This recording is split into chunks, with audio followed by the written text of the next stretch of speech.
Hello friends, मैं BK Mishra आपका अपने YouTube channel Balaji law academy में एक बार फिर से स्वागत करता हूं। दोस्तों, आज एक नए टॉपिक में सीआरपीसी की धारा 320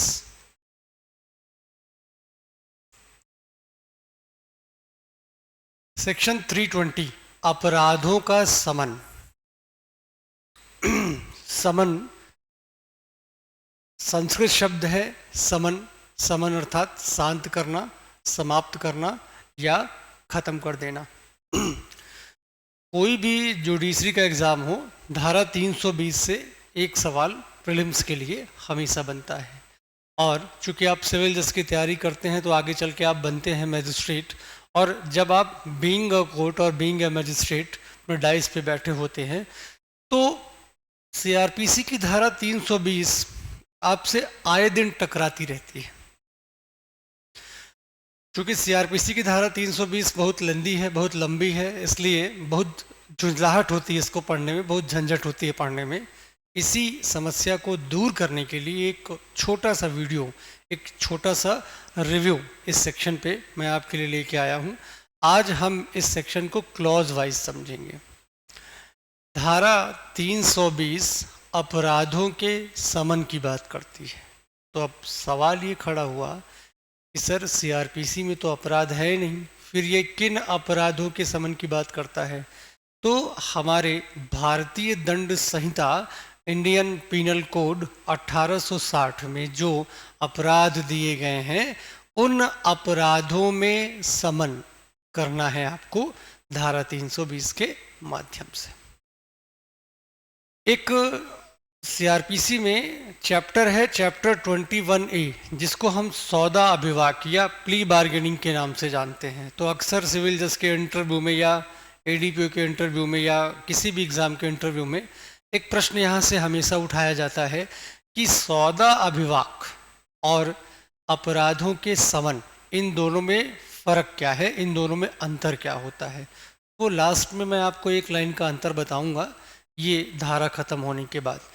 तो इस धारा में टोटल जो बिंदु स्टार्ट होते हैं वो स्टार्ट होते हैं 1 से लेके 9 तक। तो हमारा ये जो 9वां पॉइंट है ये सबसे आखिरी पॉइंट है, इसको एकदम लास्ट में हम देखेंगे। पहले हम आते हैं अपने सबसे प्रारंभिक बिंदु पे। तो हमारे सीआरपीसी की धारा 320 में समन करने की जो रीति बताई गई है, जो मोड बताया गया है, जो माध्यम बताया गया है, वो 2 तरीके से बताया गया है। पहले यही 2 तरीके समझ लीजिए क्योंकि ज़्यादा इम्पोर्टेंट यही है, पहला तरीका और दूसरा तरीका। पहला तरीका मेंशन है हमारे क्लॉज नंबर 1 में और दूसरा तरीका हमारा मेंशन है क्लॉज नंबर 2 में। सीआरपीसी ने इसको सारणीवार, सारणी क्रम में विभाजित कर दिया है, शेड्यूल 1 और शेड्यूल 2। तो आप शेड्यूल 1 को पॉइंट नंबर 1 समझिएगा और शेड्यूल 2 को पॉइंट नंबर 2 समझिएगा।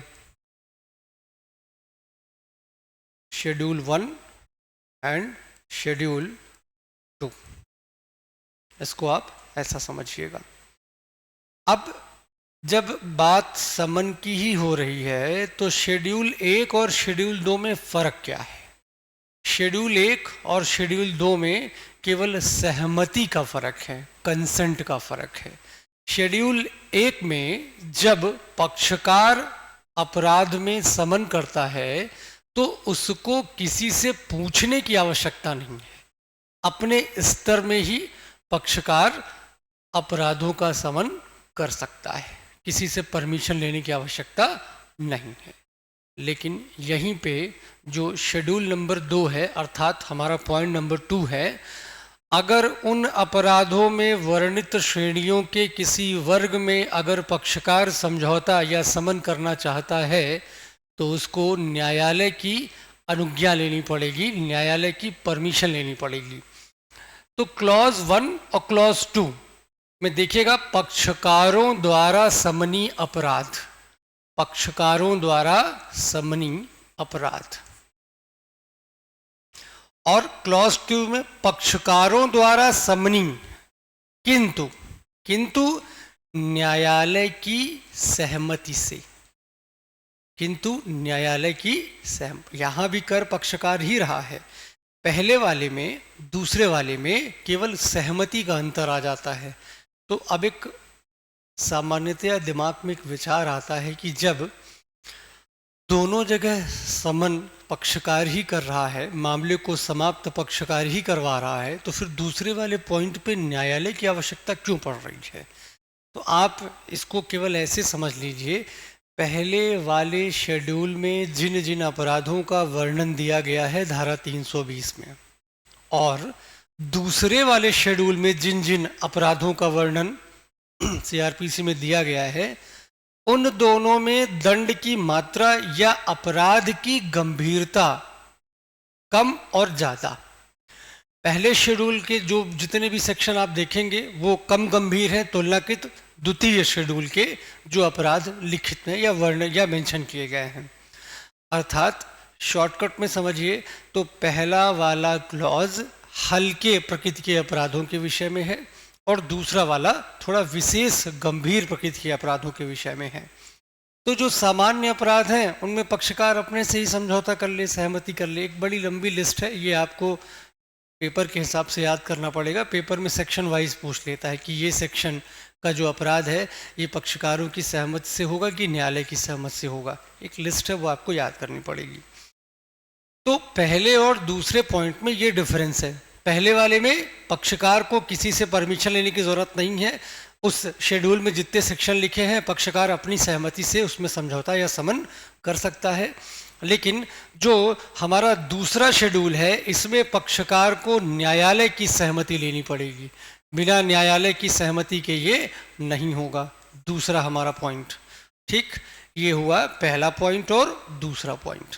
Without court consent first clause and the second one is with the court consent. By both clauses party are included. Clear? अब चलिए चलते हैं हम अपने तृतीय बिंदु पर। अब जब मुख्य अपराध समन योग्य हो गया, समझिएगा, मुख्य अपराध समन योग्य हो गया तो उस अपराध से संबंधित प्रयत्न और दुष्प्रेरण, उस अपराध से संबंधित प्रयत्न और उसका दुष्प्रेरण भी समनी होता है। ऐसा कहती है हमारी थर्ड क्लॉज या सीआरपीसी सेक्शन 320 का जो तृतीय खंड है या तृतीय बिंदु है, वह यह कहता है कि प्रयत्न और दुष्प्रेरण भी समनीय होगा। अब थोड़ी देर के लिए उदाहरण के तौर पे समझते हैं। चोरी एक अपराध है, आपने चोरी कर ली, आपको सजा हुई, आप जेल में हैं। अब कोई व्यक्ति चोरी करने की तैयारी कर रहा है, प्रयत्न कर रहा है, सामान वामान इकट्ठा किया या किसी घर का ताला तोड़ा, लेकिन भीड़ ज्यादा थी, घर में कुत्ता बंधा था, डर के मारे वापस आ गया, उसने अटेम्प्ट किया। और इसी तरह से दुष्प्रेरण, ए ने बी को भड़काया कि आज सी के घर पे बैंक से 10 लाख रुपए निकाल के वो लाया है, घर पे रखा और उसके घर में कोई नहीं है, बी जाए वहां पे चोरी करे।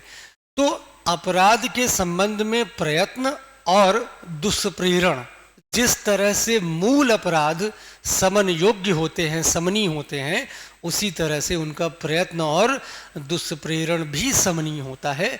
ऐसा हमारा थर्ड क्लॉज कहता है। अब आते हैं हम अपने फोर्थ क्लॉज पे। फोर्थ क्लॉज काफी इंपॉर्टेंट है प्रीलिम्स के हिसाब से। इसको दो हिस्से में डिवाइड कर दीजिएगा। एक अपना हिस्सा है ए और एक है अपना बी। अगर 18 साल से कम उम्र है, जड़ है, पागल है, अब प्रश्न ये खड़ा होता है कि कौन? तो विक्टिम। कौन? विक्टिम, पीड़ित, अर्थात जिसके साथ अपराध हुआ है। तो हमारे लॉ में ऐसे व्यक्तियों को अक्षम माना गया है। इनको संविदा करने के लिए, सहमति देने के लिए, जो भी चीज़ें और होती हैं, विधि की दृष्टि से ये सक्षम नहीं माने गए हैं। तो जब ये सक्षम नहीं हैं तो इसका मतलब कि इनकी तरफ से कोई न कोई होगा जो सहमति देगा। अब जैसे छोटा बच्चा है, छोटा बच्चा जब स्कूल में एडमिशन लेता है तो एक कंसेंट फॉर्म विद्यालय भरवाता है। तो वो कंसेंट फॉर्म या तो उस बच्चे के माता पिता भरते हैं या कोई गार्जियन होता है तो वो भरता है। तो सेम वही कंडीशन समझिए, 18 साल से कम उम्र का है, जड़ है, पागल है, तो इनकी तरफ से सहमति देगा कौन? मतलब इनके साथ अपराध हुआ है, ये पीड़ित है, ये विक्टिम है, तो इनकी तरफ से जो व्यक्ति सक्षम होगा, इनकी तरफ से जो व्यक्ति सक्षम, ध्यान रखिएगा ये हम लोग क्लॉज 4 का सब क्लॉज ए पढ़ रहे हैं, इनकी तरफ से जो व्यक्ति सक्षम होगा वही अपराध में समन करने योग्य होगा। ठीक है, 18 माइनस जड़ हो, पागल हो। अब ये देखिएगा कि जड़ कौन होता है, पागल कौन होता है, ये आज का विषय नहीं है, किसी और टॉपिक में इसको समझाएंगे जड़ कौन है, पागल कौन है। चलिए फिलहाल हम आगे बढ़ते हैं अपने बी वाले पॉइंट पे, मतलब सब क्लॉज 4 का सब क्लॉज बी। अब ज़्यादातर बच्चे जहां फंसते हैं वो पॉइंट यही है। देखिए क्या लिखा है, मृत व्यक्ति के विधिक प्रतिनिधि,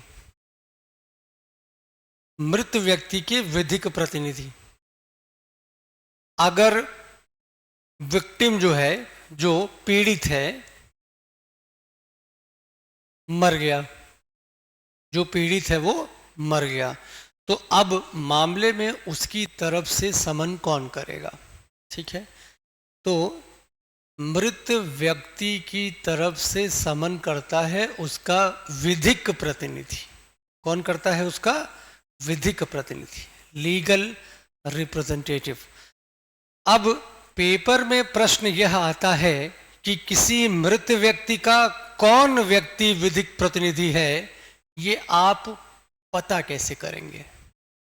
किसी मृतक का विधिक प्रतिनिधि कौन है, ये आप पता कैसे करेंगे? तो सीआरपीसी की धारा 320 क्लॉज 4 के सब क्लॉज बी में स्पष्ट रूप से लिखा है कि सीपीसी 1908 के अंतर्गत, सीपीसी 1908 के अंतर्गत ये जो विधिक प्रतिनिधि होगा इसको वहीं से लाया जाएगा। और जब हम सीपीसी पढ़ते हैं तो विधिक प्रतिनिधि करके क्लियर कट एक व्यक्ति ही मिलता है धाराओं में हमको, जहां से ये पता चलता है कि विधिक प्रतिनिधि कहां से आया है। तो अब चूंकि हम पढ़ सीआरपीसी रहे हैं और नाम सीपीसी का आ रहा है, तो हमारे दिमाग में बहुत सारे कन्फ्यूज़न आने लगते हैं पेपर पे, क्योंकि पेपर के टाइम पे बुक तो हमारे पास होती नहीं है। फिर दिमाग में बार बार ये विचार आता है कि पढ़ तो सीआरपीसी रहे हैं, सॉल्व तो सीआरपीसी कर रहे हैं, सीपीसी कैसे आएगा? ये समस्या आमतौर पर उन बच्चों के साथ होती है जिन्होंने धारा का अध्ययन केवल एक बार किया है या जिन्होंने एट अ मोमेंट रिवीजन नहीं किया है।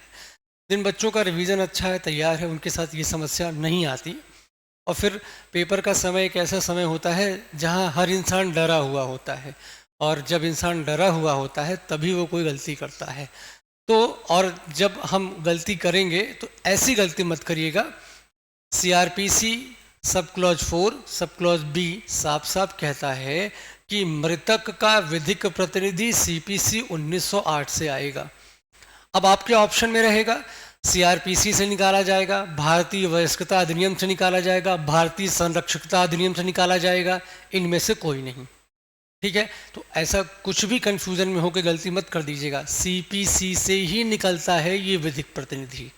ठीक, इसको बहुत अच्छे से याद रखिएगा, बहुत इंपॉर्टेंट है ये।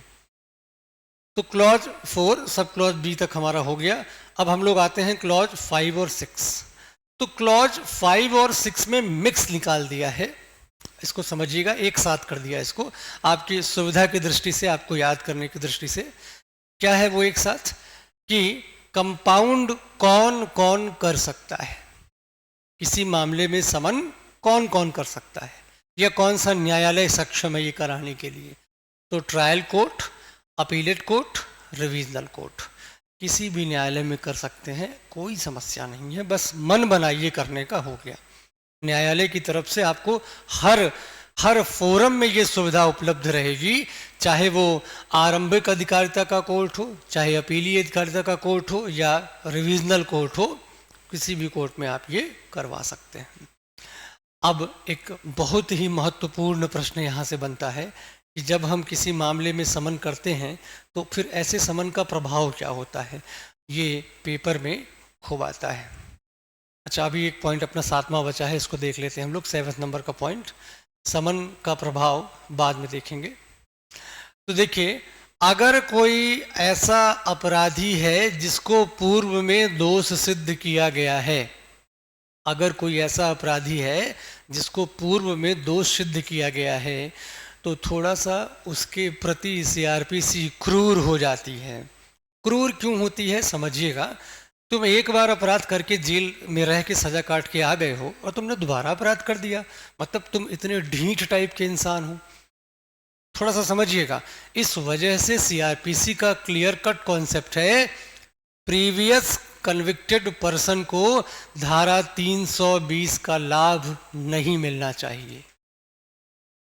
अगर आप पहले किसी अपराध में सजा काट के आए हैं, बाहर निकले और आपने फिर से अपराध कर दिया और आप 320 का लाभ लेना चाहते हैं, तो 320 का क्लॉज 7 आपको क्लियर कट मना करता है कि पूर्व दोष सिद्धि है आपकी, तो आपको समन का लाभ नहीं मिलेगा। अब आते हैं हम इसके प्रभाव में। क्लॉज नंबर 8, समन का प्रभाव। समन का प्रभाव बहुत ही क्लियर है, दोष मुक्त। आपको एक्विट कर दिया जाएगा, आपको एक्विट कर दिया जाएगा, दोष मुक्त कर दिया जाएगा। अब आपको दोष मुक्ति का मतलब समझना है, उन्मोचन का मतलब समझना है, तो मेरे ही चैनल के प्लेलिस्ट पे जाइए, आपको डिस्चार्ज वर्सेस एक्विटल का एक वीडियो मिलेगा, वहां से आप इसको क्लियर कर लीजिए। ठीक है, चलिए आगे बढ़ते हैं। अब क्लॉज नंबर 9 में आते हैं, 320 का उपखंड 9, जो बात करता है offences compoundable only mentioned in this section. धारा 320 में शेड्यूल 1, शेड्यूल 2 में आईपीसी की जिन जिन धाराओं के बारे में लिख दिया गया है, समन केवल और केवल उन्हीं धाराओं का होगा और किसी धारा का नहीं होगा। ये ध्यान रखिएगा, बहुत इंपॉर्टेंट पॉइंट है। मैक्सिमम लोग यहाँ से कंफ्यूज रहते हैं कि हम 482 में जाके सीआरपीसी में, हाई कोर्ट में कुछ भी कंपाउंड करा लेंगे। सॉरी, आप ऐसा नहीं करा सकते हैं।